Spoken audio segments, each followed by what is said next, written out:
Y seguimos ahora, vamos a hablar de consumo y vamos a seguir hablando de consumo, porque uno de los temas claves que hemos tenido en esta última ley de emergencia sobre lo que viene hablando Alberto Fernández muchísimo es que hay que reactivar el consumo. Bien, entonces para eso invitamos a Pablo Priluca. Hola Pablo, muchas gracias por venir.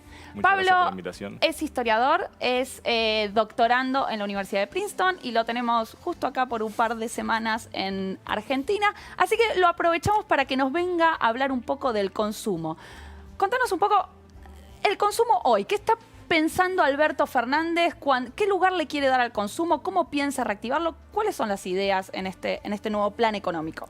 Bueno, es una pregunta interesante, me parece, porque un poco por lo que venían hablando justo antes de empezar esta parte de la entrevista, me parece que al mismo tiempo que se está hablando de reactivar el consumo, se está hablando de un ajuste, digamos. Y me parece que eso es algo que parece una contradicción en los términos, habla mucho del tipo de plan económico que está pensando Alberto Fernández y su equipo últimamente. Y te digo esto porque cuando uno ve las principales medidas que se han adoptado, después hay que ver cómo termina esto y si funciona o no, la sensación que da es que están intentando hacer un ajuste que recaiga sobre determinados sectores, sobre determinados segmentos, que son los de más altos o medianos ingresos, y a la vez poder ponerle un poco más de plata en el bolsillo a aquellos sectores que peor la están pasando, los jubilados que tienen la mínima y aquellos sectores que cobran distintas asignaciones sociales, con la idea de que en general, siempre que a los sectores más bajos en términos de ingresos de la población, cuando uno les da un ingreso extra, un peso extra, lo más probable es que va a haber una mayor propensión a gastar eso en aquellas necesidades que no estaban cubiertas, que pueden tener que ver con la alimentación o que pueden tener que ver en general con necesidades básicas, mientras que los sectores de más altos ingresos suelen tener una tendencia más alta o deberían tener una tendencia más alta al ahorro. Entonces, un poco me parece que lo que está pensando Alberto Fernández en este contexto es reactivar el consumo en un contexto en el cual la economía está más bien parada, ¿verdad? Las ventas están bajas, hay una capacidad instalada que no se está empleando y que tiene que ver con la crisis económica de este último año y sobre todo del año anterior, digamos. Clarísimo. Y te llevo un poco a la historia, ¿no? Que es lo tuyo. ¿Cuándo los gobiernos empiezan a pensar en reactivar el consumo? Es decir, ¿a cuándo nos retrotraemos? ¿Qué políticas económicas encontramos en la historia y qué gobiernos encontramos en el pasado que hayan empezado a decir, bueno, hay que reactivar el consumo y cómo lo han hecho? Bueno, es interesante porque en realidad el problema del consumo, antes de ser una política de gobierno, me parece que tiene que ver con un interés en términos de, sobre todo a finales del siglo XIX y principios del siglo XX, de resolver lo que se llamaba la cuestión social, digamos, ¿no? Con la agudización de las tensiones sociales y de los conflictos sociales, la idea de poder ofrecerle una mejor calidad de vida a los sectores trabajadores y al movimiento obrero en general tenía que ver con poder apaciguar esas tensiones sociales. O sea, que el consumo iba a servir para una mejora de los ingresos, iba a implicar una mejor calidad de vida y eso iba a poder generar apaciguar las tensiones más grandes. En la Argentina, a fines del siglo XIX y principios del XX, tenemos intelectuales, por ejemplo, que vienen del movimiento católico, como Alejandro Bunge, que es una persona bastante conocida, o incluso en el Partido Socialista, que empiezan a analizar la necesidad de fomentar el consumo, pero al mismo tiempo de racionalizarlo, ¿no? Lo que nosotros hace algunos años escuchamos como la famosa canaleta del juego y la droga, ¿no? La idea de que los ingresos, bueno, lo que dijo un dirigente político, pero la idea de que los ingresos en los sectores populares iban a gastarse en vicios, entonces había que reformarlos moralmente para conseguir que se comportasen de forma más racional. Ahora bien, sacando esos primeros esfuerzos, a mí me parece que es interesante, sobre todo en este contexto, por el gobierno que acaba de asumir, pensarlo en términos de historia a partir de lo que pasó con los dos primeros gobiernos peronistas. Me parece que los dos primeros, digamos... Ok, ahí hay un quiebre con Ahí Perón. me parece que hay un quiebre que se da a escala global, digamos, a partir de la crisis del 30, pero sobre todo con la salida de la Segunda Guerra Mundial, que tiene que ver con empezar a pensar la demanda agregada, es decir, sobre todo el consumo privado, como un mecanismo para el crecimiento económico. En el caso de la Argentina y en el caso del peronismo, eso estaba muy asociado a la idea de una democratización del bienestar. Esto es, a la idea de poder ofrecerle a sectores sociales que habían estado medianamente excluidos, si quieren ustedes, de la sociedad de consumo, poder incluirlos a través de un aumento de los salarios reales y un aumento del consumo. Entonces el consumo estaba muy asociado, sobre todo en los primeros años del peronismo, al establecimiento o la mejora de los estándares de vida, al tiempo que se suponía que eso podía ser el famoso crecimiento a través del mercado interno, ¿no? ¿Un poco lo que está pensando Alberto ahora? Bueno, es difícil de comparar porque el contexto es verdaderamente muy distinto, digamos. Sí. Pero me parece que si miramos los últimos años del gobierno peronista, de los dos primeros gobiernos peronistas, sobre todo a partir de la crisis del 49 y a partir del 51 especialmente, aparece la contracara del consumo, que es el problema del ahorro y la necesidad de poder generar niveles de inversión que permitan profundizar lo que en ese momento era el proceso de industrialización. Que son debates que hoy no están tan presentes o no están presentes. Esto me interesa, porque modo. vos lo que estás diciendo es, en un primer momento el peronismo pensó el consumo como una especie de activación, algo que va a activar el crecimiento económico, pero después del 49, cuando empiezan las crisis, el consumo empieza a ser pensado como algo... Bueno, a ver... como algo que puede traer problemas. No como algo que trae problemas, pero efectivamente Argentina enfrenta, por un lado, un frente externo cada vez más complejo, con crisis de balanza de pagos, pero al mismo tiempo empieza a tener inflación, digamos, ¿no? Y en un intento de frenar ese proceso inflacionario, el peronismo lo que va a intentar, bueno, es la famosa campaña contra el agio y la especulación, lo que nuevo en el 55 va a ser el Congreso de la Productividad. Esto es intentar poder reducir el incremento que se venía dando en términos de los salarios para poder frenar el proceso inflacionario. Sí, de hecho, yo recuerdo muy bien un discurso de Perón, que creo que es del 51, o por ahí, donde Perón decía, bueno, ya les compramos sus zapatillas, ya se compraron sus zapatos, ya se compraron su ropa, está hablando de los obreros, ¿no? Ahora es momento de que dejen de gastar, ¿no? Ahora es el momento de la austeridad. Bueno, y eso va a ser algo que genere mucha tensión al interior del movimiento sindical y dentro del peronismo, ¿no? Obviamente, porque muchos de los líderes sindicales que al mismo tiempo tenían que... Porque ese es otro de los temas de consumo que no se habla demasiado, ¿no? Que es el problema de las expectativas. O sea, cuando yo empiezo a tener determinado nivel de vida, determinado nivel de ingresos, empiezo a pensarme en el futuro, y esto es algo que los economistas han teorizado mucho, empiezo a pensarme en el futuro pudiendo mantener ese tren de vida o incluso incrementarlo, digamos. Entonces, muchos de los trabajadores comienzan a presionar a sus dirigentes sindicales, que a su vez están obviamente condicionados por la necesidad de mantener cierta lealtad al gobierno peronista. Entonces, en esa tensión entre las demandas de los trabajadores, que es algo que Daniel James ha estudiado muy bien, y las posibilidades de la macroeconomía, hay muchos líderes sindicales que van a quedar de lado, digamos. ¿Quiénes pagaron los costos en ese momento? Bueno, en general los costos, siempre que hay un ajuste, lo pagan mayormente aquellos que viven de sus salarios, es decir, los trabajadores. Suelen ser sobre los que recae la mayor parte del ajuste. Me parece que si querés trazar un paralelismo con el gobierno de Alberto Fernández, en algún sentido lo que está intentando hacer, o es lo que entiendo yo, o es lo que me parece, es intentar que no sean los sectores más marginados, los sectores que han sufrido más la crisis económica en los últimos años, en general es el mercado informal, que no sufran tanto el enfriamiento de la economía y que puedan volver a consumir determinados bienes que no estaban consumiendo. Perfecto. Y vos venís hablando bastante de cuestiones económicas relacionadas con el consumo. ¿Cómo lo pensamos las dimensiones culturales? ¿Cómo podemos pensar las dimensiones culturales del consumo? Es todo un tema y es una buena pregunta porque si bien durante el peronismo el debate pasaba o estaba entre estas dos caras del consumo y el ahorro, sobre todo a partir de la década del 50, pero especialmente a partir de la década del 60, comienza a haber discusiones acerca de las pautas de consumo. ¿Qué quiero decir por pautas de consumo?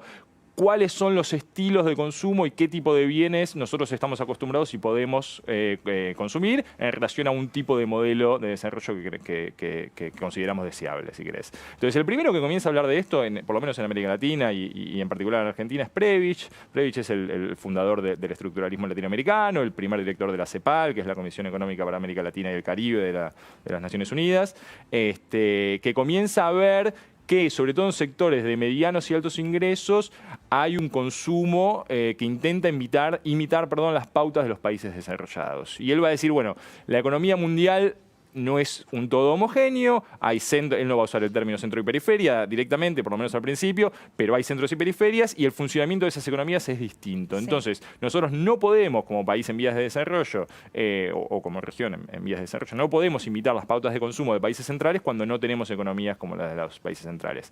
Eso se va a profundizar con otros economistas, pero también con tipos que vengan de las ciencias sociales. Aldo Ferrer, por ejemplo, que va a ser ministro de Economía y va a promover la ley del compre nacional con el objetivo de dejar de comprar bienes extranjeros y de esa forma evitar la sangría de dólares a partir del consumo de lo que se llamaban bienes suntuarios. Y lo que va a empezar a pasar también es que va a haber, en el caso de Argentina, muy nucleado en torno a una institución que era la Fundación Bariloche, pero también con la participación de otros teóricos como Oscar Barsavsky, Jorge Sábato, tipos que van a empezar a decir, bueno, los límites o parte de los límites al crecimiento económico que tienen los países en vías de desarrollo, y Argentina en particular, tiene que ver con estos modelos de desarrollo consumistas que generan necesidades suntuarias, si querés, o necesidades, falsas necesidades, si querés, de alguna manera. Lo que es muy interesante es que eso va a establecer un canal de comunicación directo con la crítica a la publicidad, ¿verdad?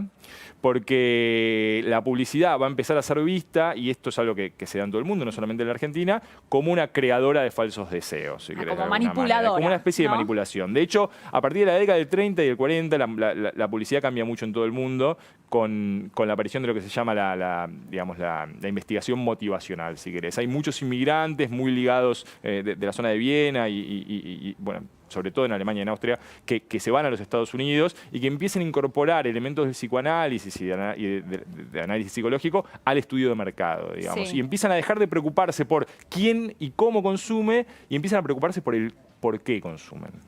Eso va a generar muchas reacciones. En 1957 hay un periodista norteamericano que se llama Vance Packard, que publica un libro que se va a publicar 2 años después en la Argentina, que se llamaba Las formas ocultas de la propaganda, que va a ser un bestseller absoluto, incluso en la Argentina, pero también en otros países está traducido un montón de idiomas, donde lo que va a plantear es que la publicidad lo que hacía era manipular el inconsciente de los consumidores.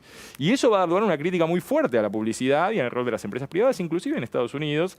En la Argentina, distintos teóricos, algunos de ellos que hoy sorprendería escucharlos diciendo estas cosas, como Sebrelli, en su libro sobre Buenos Aires, pero también en su libro sobre Mar del Plata, leyendo a Sartre y leyendo a muchos teóricos de la Escuela de Frankfurt, va a empezar a plantear la idea del consumo como un proceso de alienación o como un elemento ¿Y qué que esperan? aliena a las ¿Que los clases gobiernos trabajadoras. hagan algo para canalizar los consumos? Porque Bueno. eso también puede ser un problema. Porque si uno se queja de la publicidad, porque el gobierno va a conocer mejor cuál es el interés de lo que... Bueno, ese es un debate histórico, digamos, en términos de cuál es el mejor asignador de recursos. Obviamente no voy a entrar en eso, pero sí me parece que hay algo que es interesante, que es durante el tercer gobierno peronista, a partir del 73, uno de los que eran más críticos acerca de la publicidad era Guido Di Tella. Y a instancias de Guido Di Tella se va aprobando una ley que hoy sería prácticamente impensable, pero que en su momento fue todo un debate, no solamente en Argentina, sino también en Chile y en otros lugares, que lo que proponía Guido Di Tella era que en un contexto de controles de precios, donde las empresas para poder aumentar sus precios tenían que demostrar ante la Secretaría de Comercio, ante distintos organismos,